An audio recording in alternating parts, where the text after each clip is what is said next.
नमस्कार, आप देख रहे हैं लाइव न्यूज एक्स और मैं हूं विजय शुक्ला।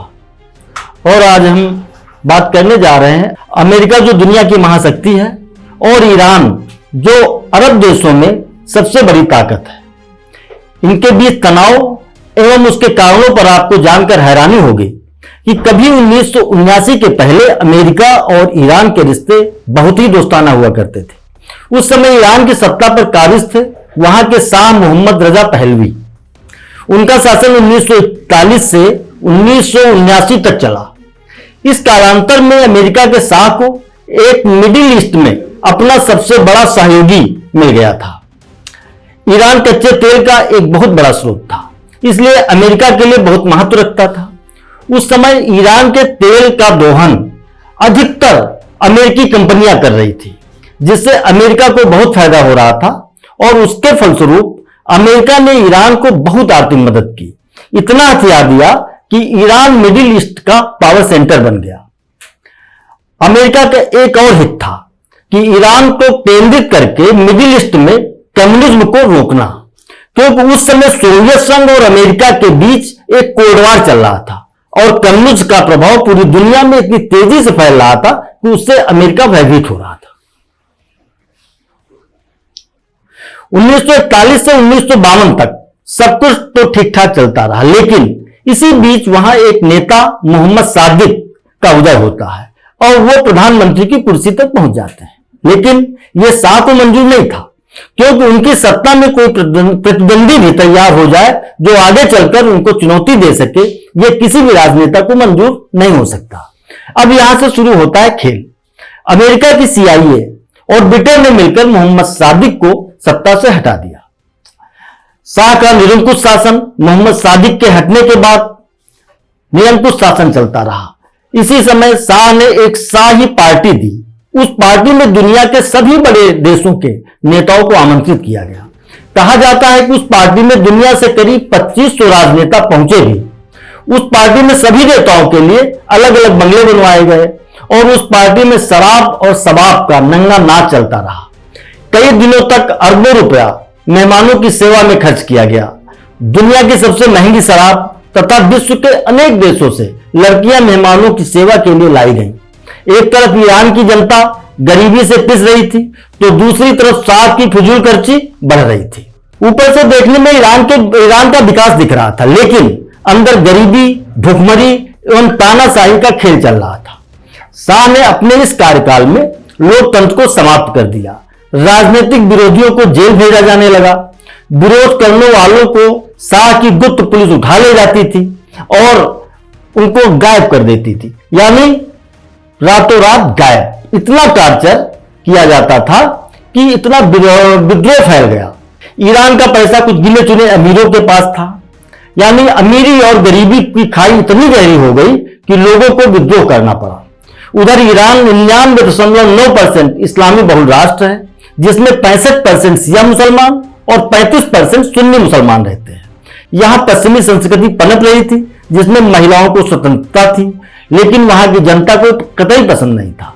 अब 1964 आते जाते जनता में इतना विरोध होने लगा कि सड़कों पर लाखों लोग सत्ता के सामने प्रदर्शन करने लगे। उसी समय उदय होता है एक धार्मिक शिया नेता का, जिसके पूर्वज उत्तर प्रदेश के बाराबंकी जिले से निकलकर ईरान में जा बसे थे। उनका नाम था सुहेल्ला खुमैनी। खुमैनी वहां विद्रोह का नेतृत्व करने लगे। इसके भाषण, धार्मिक पहचान, ईरान की स्वतंत्रता, पश्चिमी संस्कृति से मुक्ति तथा देश के राष्ट्रवाद पर आधारित रहने लगे। धीरे धीरे इनकी लोकप्रियता इतनी बढ़ गई कि एक धार्मिक नेता, समाज सुधारक तथा एक राष्ट्र प्रेमी की पहचान बन गई। इससे घबराकर शाह ने खुमैनी को 1964 में देश से निकाल दिया। खुमैनी को सबसे पहले तुर्की भेजा गया और बाद में वह इराक के नजफ में रहने लगे। लेकिन खुमैनी ने वहां से ईरानी जनता का नेतृत्व अपने क्रांतिकारी भाषण एवं लेखन से करते रहे।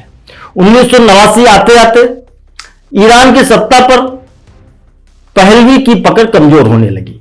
जनता सड़कों पर थी, लोग खुमैनी की फोटो लेकर प्रदर्शन कर रहे थे।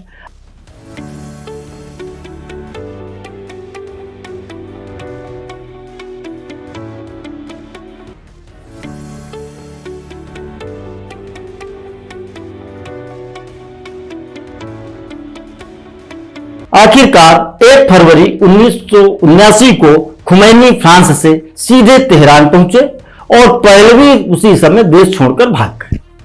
जिस समय खुमैनी वापस लौटे उस समय पूरा ईरान मानो सड़क पर आ गया हो। इतना बड़ा स्वागत दुनिया के किसी क्रांतिकारी का आज तक नहीं हुआ। अब ईरान में शुरुआत होती है एक नए युग की, यानी धार्मिक एवं कट्टर इस्लामी गणतंत्र की, जहां शासन धार्मिक आधार पर चलता था। यहीं से अमेरिका का विरोध चालू हो गया और खुमैनी ने देश को एक ताकतवर सेना एवं हथियार दी, जिसके बल पर ईरान एक बहुत ही ताकतवर देश बन गया। धीरे धीरे ईरान पर सोवियत संघ का प्रभाव बढ़ता गया और अमेरिका का विरोध होने लगा। इसी समय इजराइल और ईरान के बीच कटुता बढ़ने लगी, क्योंकि मध्य पूर्व में इजराइल को एक धार्मिक राष्ट्र से सबसे बड़ा खतरा था और वो था ईरान। उधर 4 जून 1989 से खुमैनी की मृत्यु हो जाती है। मौत के तुरंत ही बाद असेंबली ऑफ एक्सपर्ट ने खेमनेई को उनका उत्तराधिकारी नियुक्त कर दिया, जो उस समय ईरान के राष्ट्रपति थे। अब आपको बताते हैं ईरान और अमेरिका के बीच संघर्ष के मुख्य कारण। सबसे पहले शुरुआत होती है 1989 से 1981 के बीच। तेहरान में अमेरिकी दूतावास पर ईरानियों ने कब्जा करके 52 अमेरिकियों को 444 दिन कब्जे में रखा। इससे दोनों देशों के संबंध पूरी तरह टूट गए। इधर अमेरिका को शक है कि ईरान परमाणु हथियार बनाना चाहता है, जबकि ईरान का कहना है कि उसका परमाणु कार्यक्रम शांति एवं पूर्ण उद्देश्यों के लिए है। ईरान अलग अलग विद्रोही जैसे हिजबुल्ला, मुस्लिम ब्रदरहुड, हमास, हुती आदि संगठनों का समर्थन करता है, जो इजराइल को दुनिया के नक्शे से मिटाना चाहते हैं। यह अमेरिका को बर्दाश्त नहीं होता।